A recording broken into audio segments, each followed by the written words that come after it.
here now to discuss Kurt Campbell. He served under Obama as U.S. Assistant Secretary of State for Pacific Affairs, and he's the man behind America's so-called pivot to Asia. And Joseph Yun, who recently stepped down as U.S. Special Representative for North Korean policy. Gentlemen, both welcome to the program. Can I just turn to you first, Joseph Yun, because we were talking just a couple of days ago when the South Korean president was in town. Do you assign any blame? Who do you think is responsible for this, if anyone? First of all, thank you, Christian. This is very, very disappointing. And you and I talked about it, and we talked about what could go wrong. And you mentioned putting cart before the horse, and that's what happened. And this summit, the two leaders agreed to meet, and you talk about blame. I think it's their staff that were very much holding them back. In this case, you saw John Bolton as well as Vice President Pence. I imagine there is a similar dynamic going on in North Korea, where North Korean officials, especially the military, might be holding back Kim Jong-un. So they're telling their boss, hey boss, don't go to Singapore. You might end up looking like a chump, probably a lot more politely than I just did just now. But I think it's the fear that, no summit is better than a bad summit. That's certainly holding back President Trump, in my belief. And I think that's similar in Pyongyang right now. Just quickly before I pivot to Kurt Campbell, is it about issues? Is it about not being close in the end, or not having hammered out where the red lines are, where the give and take is on the concept of denuclearization? Or is it the Bolton Libya, Pence Libya model that they hurled around over the last few weeks? It is completely about issues. And we are so far apart on the basic issue of denuclearization. And, this is what happens if you go immediately to the summit without all the pre-steps. I mean, these pre-steps can range from something as insignificant as the shape of the table, but very significant to agenda, to outcome paper. What do we say in an agreement? And so none of that has been done. And so, you have on the one hand, President Trump looking for a historic victory, and something that's going to get him the big win he's looking for. And then you have Kim Jong-un, who's looking for international respect, legitimacy. And so that was driving them. And so their staff, those under them, were not with them. But the basic issue is differences over denuclearization. So, Kurt Campbell, I mean, there was a very different attitude under the Obama administration. It's been criticized for not pressing more for talks, etc., the whole strategic patience thing. What do you think is the next step here now? What does China do? President Trump said he had talked to Japan and South Korea, but apparently maybe not to China. What happens now in the region? So two things. First, just on the previous thing very quickly, Christian, I think what you're seeing here is the contrast or the dichotomy between a president who really wants the spectacle of a remarkable diplomatic achievement, but is actually uncomfortable with the details of diplomacy. Anyone who's worked in Asia understands, like anywhere else, that diplomacy requires persistence, it requires patience, and it requires a plan. And I think, as Ambassador Yun indicated, we demonstrated that we didn't have any of those in this first round. But still, I'm optimistic. I think this is the opening gambit. I think more staff work. I think the president's going to realize it's hard to go back to the barricades and put pressure on North Korea in the way that we saw earlier in the year. What I think it really does is it puts China in the driver's seat.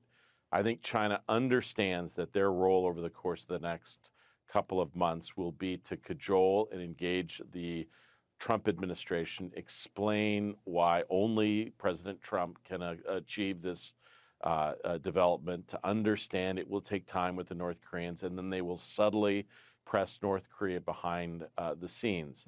So the key that we have to remember, ultimately, this is about North Korea, yes, but it's also about the geostrategy, the sort of the ultimate distribution of power in Northeast Well, Asia. to that end, Kurt, you heard President Trump basically turn and blame China these last few days when it looked like the whole thing was going off kilter and off track, and essentially said that, hey, you know, ever since Kim Jong-un made his latest trip to China, Kim Jong-un's tone has changed, and he's kind of blaming China.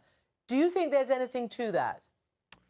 Probably in the short term, but I do believe his desire to have a good relationship with President Xi and also the Chinese ability to engage and maneuver should not be underestimated. So my own view would be that the Chinese are going to weigh in quickly about their strong desire to resurrect the diplomacy. And, you know, I think even though the president tries to conceal it, it's clear to me that he desperately wants this diplomacy. And I think anyone who watches it carefully sees the same thing. Well, I think you're absolutely right. I think the president's body language today was incredibly indicative of that. He looked very somber, very disappointed, and even his letter to Kim Jong-un was indicative of that.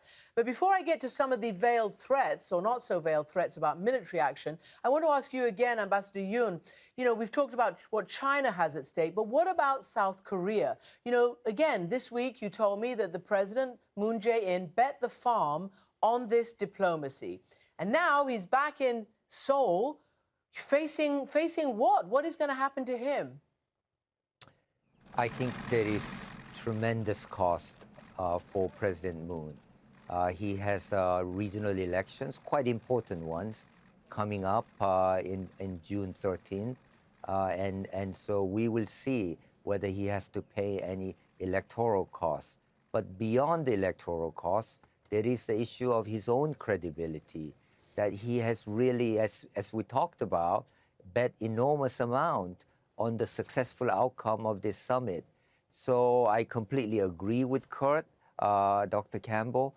China will now lead a new initiative, but South Korea has to be in that mix.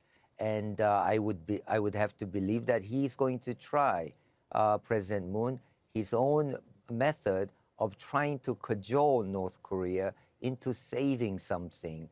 So I think you're going to see another round of active diplomacy from our South Korean as well as Chinese, and let's not forget Japanese colleagues.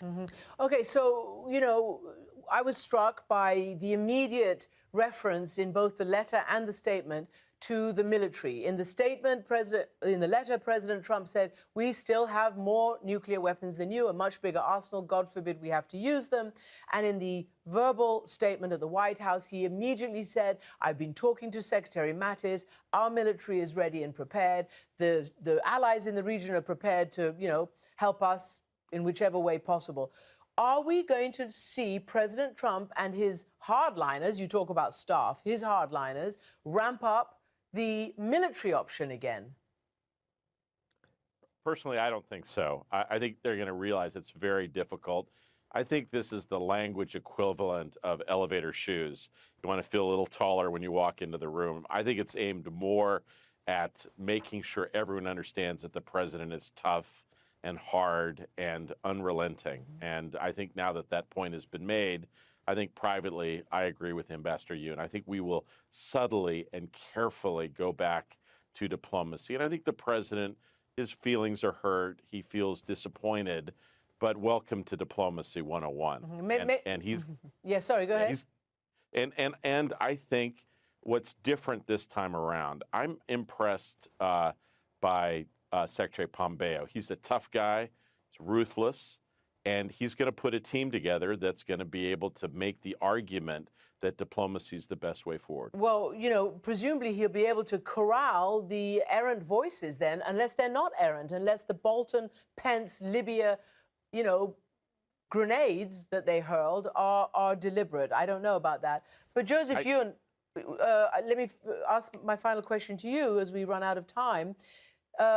Kim Jong-un showed the press the blowing up, at least of the tunnels at the nuclear site. We don't really know exactly what happened, but something happened. There was smoke, there were explosions, and they said that they destroyed that nuclear site. He has stopped nuclear tests or put a hold on them. He's stopped testing missiles. He's given back the hostages, which he kept for this exact moment. Is he going to be feeling under pressure now? I believe so. I think this will be the first signal whether we take the path of more trouble or path of diplomacy. If Kim Jong-un goes back now and tests a nuclear device or tests ICBM, that is really bad news. You were back to where we were in November and December last year, talk of military options and bloody nose. But I do believe, given diplomacy, as Dr. Campbell mentioned, there is an opportunity to build on these initial steps that North Korea has taken. And if we build on that, then we can build towards a summit. I really do believe President Trump wants the summit, so does Kim Jong-un, and this is an opportunity we should not let go. All right. It did not work out for June 12th, but I think it could work out. Indeed. Well, let's see. Both of you, thank you so much. Joseph Yun, Kurt Campbell, thanks for joining me on this very important day.